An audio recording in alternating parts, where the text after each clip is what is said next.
Hello बच्चों, welcome to the channel. आज की इस वीडियो में हम लोग क्लास 11th एनसीईआरटी मैथमेटिक्स का जो चैप्टर नंबर 3 है दैट इज ट्रिग्नोमेट्रिक फंक्शंस, उसका एग्जाम्पल नंबर 4 सॉल्व करेंगे। तो बच्चे देखो क्वेश्चन क्या कह रहा है। क्वेश्चन कह रहा है the minute hand of a watch is 1.5 centimetre long. तो कोई घड़ी है, ठीक है, जिसमें जो मिनट हैंड है उसकी लेंथ हमें दे रखी है, ठीक है मैम।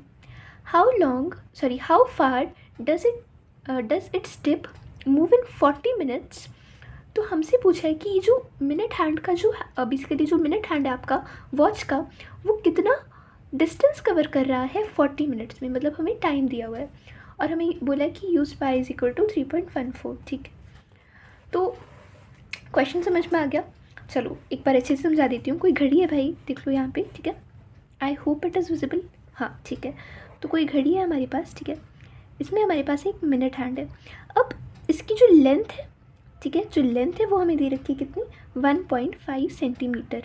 लेंथ यहाँ पे हम लोग क्या समझ रहे हैं, रेडियस है, ठीक है, रेडियस ही तो है ना लेंथ। अब हमें बोल रहा है कि 40 मिनट्स में कितना डिस्टेंस कवर करेगा। तो बेसिकली अपन को क्या निकालना है, हमें निकालना है कि जो आर्क लेंथ है एल की वैल्यू हमें फाइंड करनी है। लेकिन मैम आपने हमें जब एक फॉर्मूला दिया था एल आर का, तो हमें पता था कि L is equal to R theta. ये हमें एक रिलेशन पता है इस चैप्टर में, है ना, हमने ये रिलेशन पढ़ा भी हुआ है इस चैप्टर में। तो यहाँ पे हमारे पास एल, ठीक है, हमें ढूंढना है। आर हमें दिया हुआ है, थीटा कहाँ से मिलेगा, थीटा हमें इस चीज़ से मिलेगा कि हमें बोला है कि 40 मिनट्स हैं, ठीक है, 40 मिनट्स में कितना मूव कर रहा है। तो देखो यार, अगर 60 मिनट्स होते, 60 मिनट्स मतलब क्या, 60 मिनट्स मतलब 1 घंटा ना, 1 घंटा। तो वॉच जो आपका हैंड है वो यहाँ से चालू होता, फिर पूरा मूव करता, एक सर्कल कंप्लीट करता, फिर से इधर आ जाता, राइट। मतलब वो पूरा कंप्लीट रेवोल्यूशन कर लेता। और एक कंप्लीट रेवोल्यूशन कितना एंगल करता है, वो 360 डिग्री एंगल कवर करता है। तो ये हो जाता 360 डिग्री।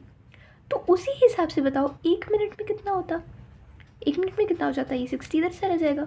तो 360/60 which is equal to 6 degree, है ना। ठीक है, समझ रहे हो। लेकिन हमें कितना मिनट दिया, हमें दिया है 40 मिनट।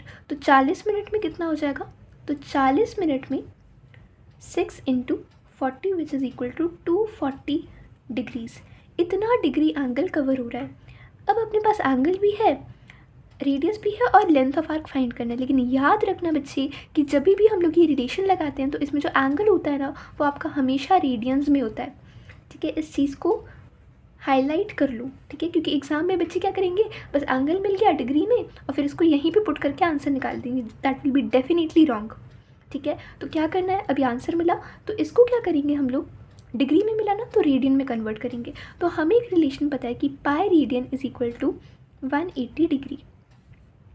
ये हमारा दूसरा रिलेशन इस क्वेश्चन में यूज़ हो रहा है, ठीक है, ये हमें पता था।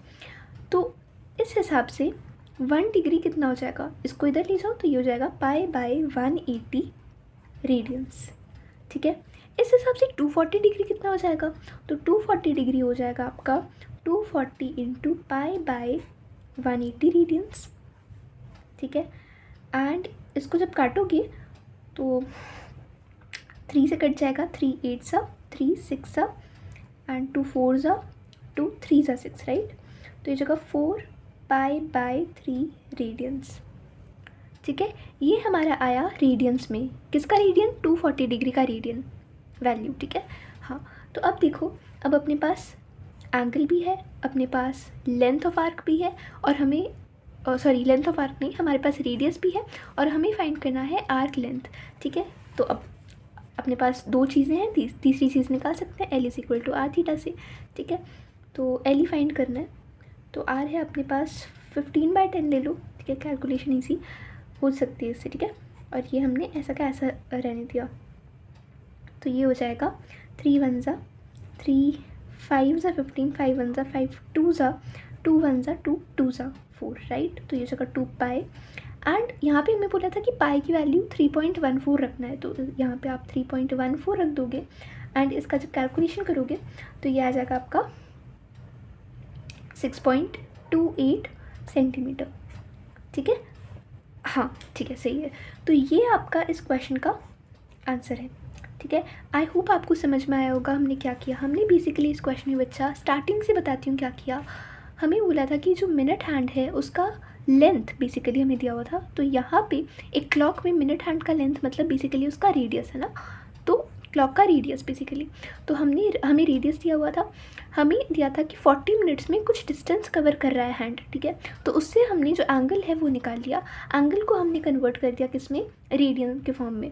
और आर्क लेंथ निकालना था तो अपने को एक रिलेशन पता ही था, इस रिलेशन की मदद से हमने बस यहाँ पे रेडियस और एंगल की वैल्यू को रखा, ठीक है। और इससे अपन को आंसर मिल गया 6.28 सेंटीमीटर।